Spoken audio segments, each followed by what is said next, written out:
Okay. Yeah, so, yeah, cross country. Yeah, that was fun. Because you know, we'd do the running practice every day after school and run around the cemetery and stuff and do intervals and races. And I was getting faster as the weeks went on and starting to pass kids. And so then I was like, by the time they made the division varsity and junior varsity, I was on varsity. And, but then I showed up to this race. I showed up to this huge race. It was like hundreds of kids at Fairview High School. And for some reason, I think maybe because like my family was there watching, or it was just a big race, I just got excited. When the dinger went, I fucking sprinted ahead, and I was in very first place for like the first like quarter mile. Sprinted as fast as I could, and I remember some kid mentioning as I ran past them, "Oh, that guy's not going to be in front for long." And yeah, I blew myself out. And then everybody started passing me. Everybody passed me. And people were like passing me and like elbowing me out of the way. And it was like a really like technical race with like single track and stuff.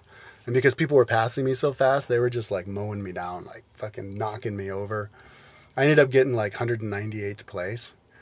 And the teacher, or not the teacher, the coach, Coach Guy Zagvreski, fucking demoted me. Not only to junior varsity,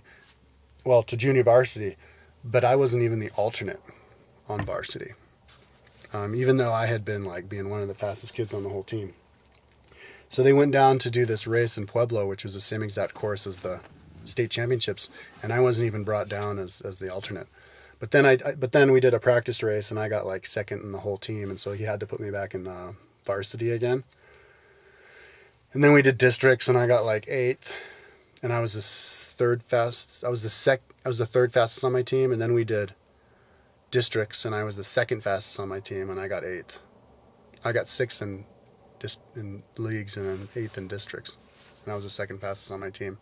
So then I was sent down and part of the varsity, and that was fun because we hung out in a hotel, and I remember like the night before the race, like the girls' room had their door open, so kind of we went in there and hung out with the girls in their room. And then I went out with a bunch of girls. It was like me and like 5 girls or something like that. We walked way out in the field, and we sat down, and I told them about the Anunnaki. I told them about Zachariah Sitchin and the Anunnaki and all of the like the Planet X and stuff. We were like holding hands, and I was like, it was kind of like a like around the fire like ghost story or something. And it was kind of funny. But,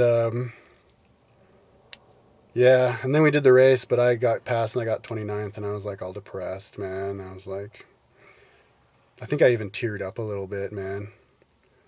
Until a couple of girls came and like comforted me. And then the teacher, or the, what do you call him?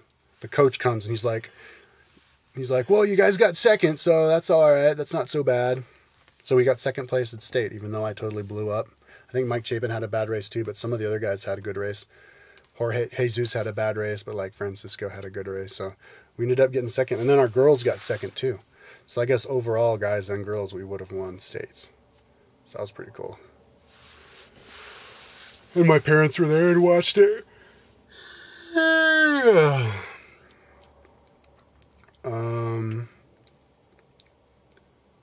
Yeah, and like the fastest girl there actually got second. Our fastest guy got 4th. That was Jorge, Mexican. There were 3 Mexicans, and they were like the fastest runners. And then our fastest girl was Faith Harville. She got second. And she got second the year before, but she was running for Fairview. Then I guess from 11th grade to 12th grade, she switched schools to Boulder High. But she got second to this girl named Melody Fairchild, who was like the fastest. She went to my school, Boulder High. And she won national championships twice. She won the Boulder once while she was in high school. She had the fastest like cross-country time, and like that was only broken like last year or something like that, I heard. So anyways, it was pretty crazy. But she wasn't on the team by the time I joined. But I was still faster than the fastest girl back then, because I weighed like 155 pounds. I couldn't run for shit now. But I'd like to, maybe one day again. But Yeah, I remember I was of the mentality back then that if you were young, you were going to be faster. Because there was this like assistant coach dude who was like 35 or something. And I was like, yeah, dude, you can't beat us just because of you're old. You know, that was my attitude. So I hope kids these days don't have that attitude. Some kid thinks they can beat me on a bike ride or whatever. Fucking good luck.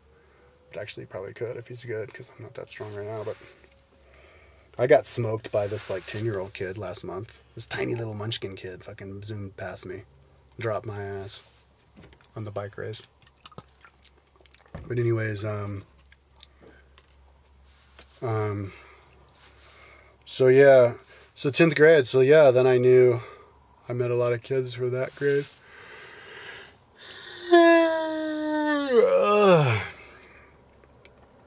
And I think, yeah, and then like some of the kids started having like parties. We had like cross-country team parties and stuff. Like Nick Spitzer was on the team. I made friends with him, and I skied with him that winter a few times, but my dad, for some fucked up reason, fucking talked me into being a ski patrol at Eldora, and that wasn't fun. There were assholes there, and I didn't get paid. It was like volunteer. It was bullshit. I should have just kept skiing at Vale and fucking Beaver Creek, because still had the trailer in Breckenridge, and could have gone skiing with the high school kids. Because I was only skiing with my dad, 10th, 11th grade, but then I started skiing with like Nick Spitzer, 12th grade, and that was fun. Nick Spitzer and Josh McVeigh launching cliffs and stuff, and filming it, skiing powder and stuff. Even though I like skiing bumps, they never wanted to ski bumps, but they liked the powder. But I got into it. Pretty fun. But yeah, he had a party. He had a party once, and he had this like bungee jump in his backyard, and so you could like jump off of a tree over the porch. But some kid tried it who was on the team, and he like hit his back on the porch railing and totally fucked up his back.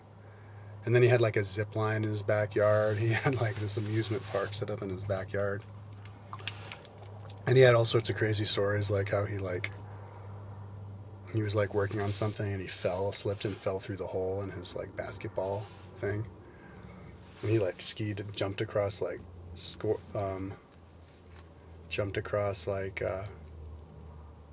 roads up on Loveland Pass, both from up above there, and then the berm. But yeah, and then that winter I also took a winter emergency care course, but they failed me twice. Those fucking assholes. They said I didn't do it right. They're fucking dicks. They just didn't like me. But we did a avalanche course, and I did it with him, Nick Spitzer, and we made this like what do you call it? We made this igloo. No. We made a snow cave up on the side of like Berthoud Pass ski area, which was a closed ski resort. But he had like this what do you call it? Oh, down sleeping bag, which was too warm. Summer sleeping bag. So he slept in all his clothes, but he got too hot and he sweat, so he took all his clothes off, and then so he froze again, and then he didn't want to put his clothes back on because they were frozen solid, and he couldn't put his boots on or his shoes on or his socks on because it was all frozen solid by then. So he was like, all right, you go to the car, you warm the car up. It was this van right here that we were in.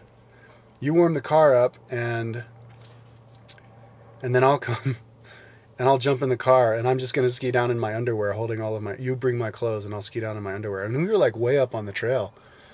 And so I was like, all right. So I came down, I turned on the car, and then I hear him going, ow, fuck. He like skied down straight and then crashed. So I see him like climbing over like the pile of snow, and he's like running, like limping now, because he was like, his feet are numb, and he's running barefoot in his underwear with snow all over him, like, oh fuck, like in agony, his look of terror in his eyes. And he like jumps in the car, and like we heat him up, and he's like, it takes it forever. That was kind of funny. And then we did the avalanche thing the next day.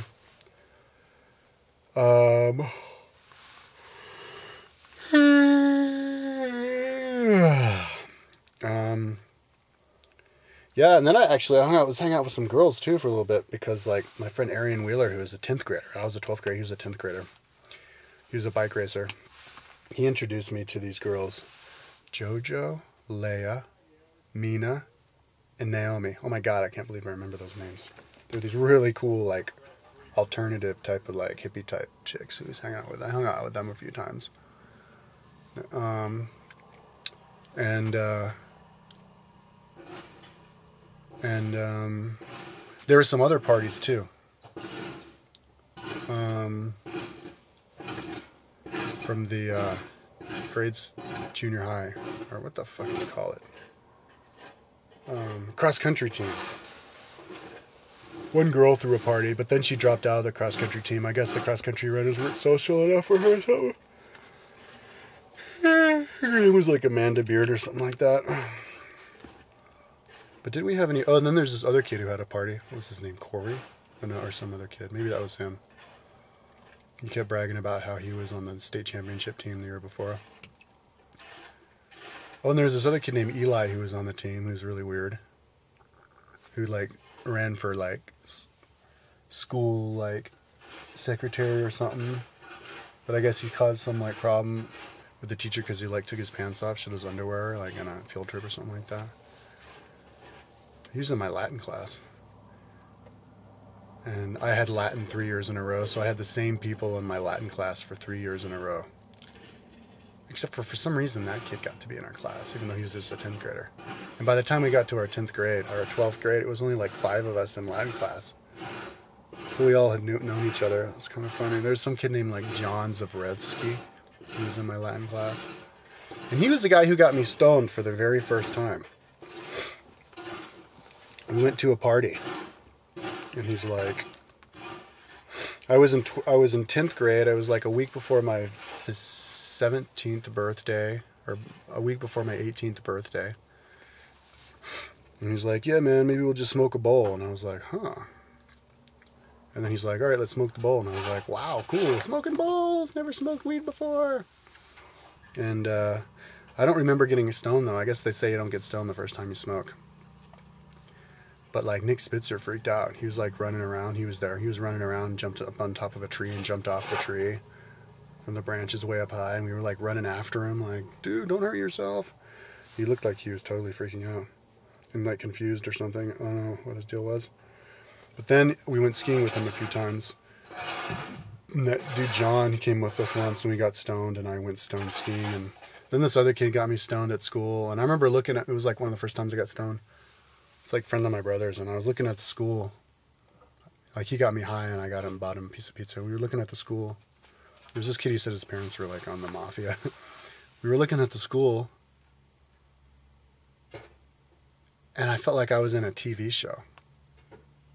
I was, like, looking at my life from the third person.